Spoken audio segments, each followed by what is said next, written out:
In this video, we're going to talk about how to do a two-factor ANOVA.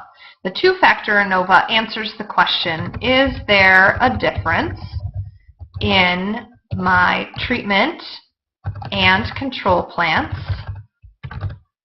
and specifically height, over time? And the reason that it's a two-factor is that there are two independent variables. We have one independent variable that is time, and we have a second independent variable that is condition, in this case treatment or control. And so we are interested in using an ANOVA two-factor to assess this. And to do this on the PC is really easy. You're going to go up to Data across the top, choose Data Analysis. Now, if you haven't added in the Data Analysis tool package, this is going to be missing, so make sure that you figure out how to do that and get that downloaded. Now, we are going to choose to do an ANOVA two-factor with replication.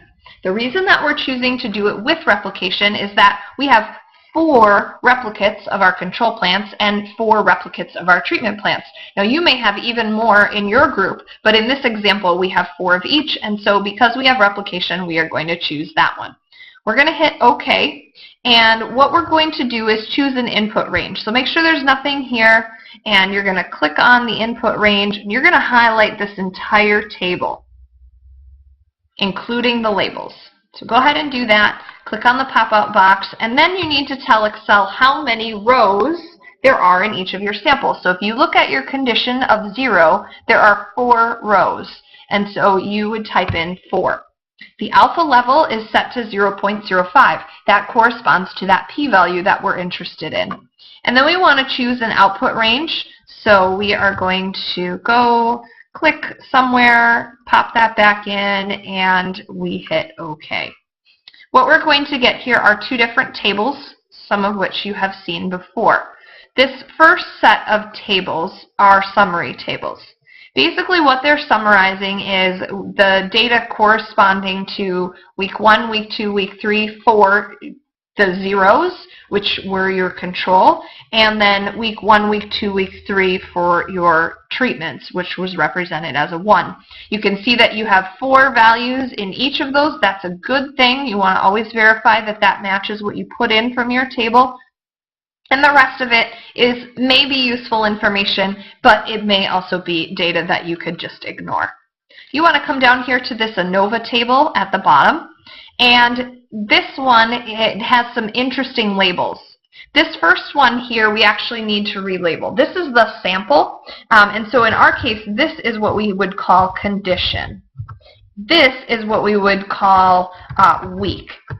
And we're going to leave the interaction as the interaction. So the condition is basically telling you if you just took in mind whether your plants were a control or a treatment and you didn't factor in time at all, we would find that there's a difference here between the control and the treatment.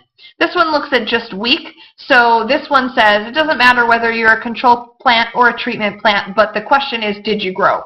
And that row gives you information here. These 2 are less important, but the interaction is really the key one here. And this interaction, it is going to tell you whether or not your treatment plants are taller than your control plants in week 1, week 2, and week 3. So it's going to interact both week and condition, and that's why we're interested in this one. And your p-value again is right here. That's going to be compared against a p-value of 0.05, and you are going to compare this number to this p-value, and that will tell you whether or not your results are significant. So that is how to do a two-factor ANOVA using Microsoft Excel on the PC. Please ask further questions in class if you have them.